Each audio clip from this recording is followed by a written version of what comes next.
Steve Newport's Alzheimer's disease has slowed considerably. Some of his symptoms even reversed, thanks to an unlikely treatment prescribed by his wife, Dr. Mary Newport, a physician who runs a neonatology ward at a Tampa, Florida hospital.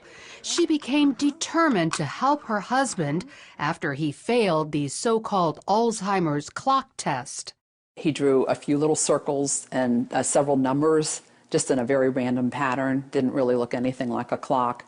And the doctor pulled me aside and she said, you know, he's actually on the verge of severe Alzheimer's at this point. He's beyond moderate. So that was very, very devastating news. Dr. Newport began learning everything she could about her husband's disease.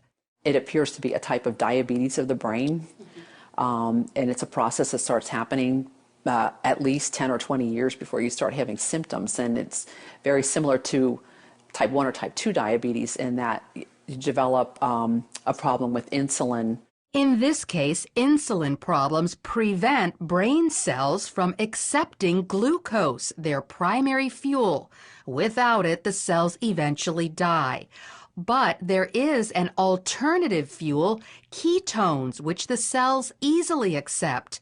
Ketones are metabolized in the liver after you eat medium-chain triglycerides, which are found in coconut oil. So Dr. Newport added coconut oil to Steve's diet.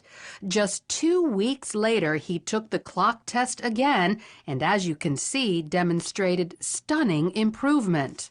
I thought at the time, was it just good luck? Was it a lot of prayer? Was it the coconut oil?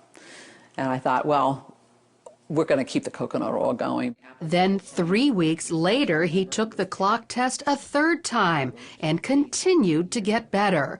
And it wasn't just intellectually, he also improved emotionally and physically. He was not able to run. He was able to run again. He couldn't read for about 1.5 years. But after somewhere around 2 or 3 months, he was able to read. Instead of being very sluggish, not talking very much in the morning, he would come out, you know, with energy and talkative and joking, and he could find his water and his utensils. Dr. Newport documented Steve's success in a book called Alzheimer's Disease, What If There Was a Cure? She received this stack of thank you letters from other people whose loved ones' Alzheimer's was helped after they followed Steve's diet. And while coconut oil is encouraging, there's actually something much more powerful. A team of biochemists led by Professor Kieran Clark at England's Oxford University have developed a ketone ester that packs a punch 10 times greater than coconut oil. It reaches quite considerably higher levels, and you can get whatever levels you want depending on how much you drink. The problem is they need millions of dollars to mass produce it. Very expensive, and so we can't make very much of it ourselves.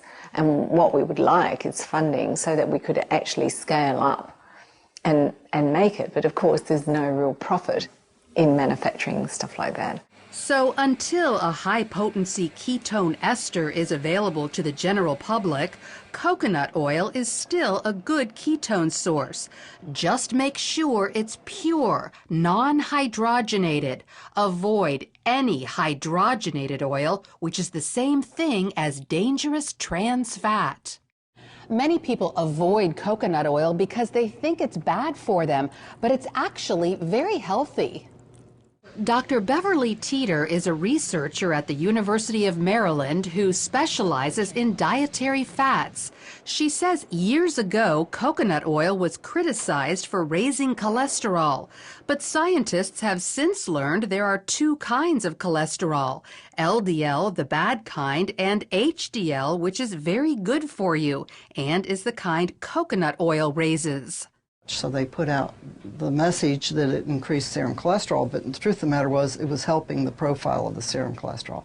That never has been corrected in the public press, and I think that's the reason people have misconceptions about it.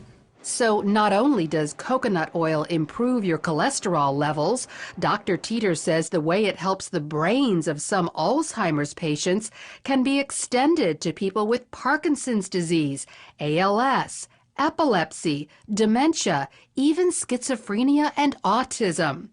And one more thing, coconut oil is a natural antibiotic that also helps kill viruses like HIV and herpes viruses.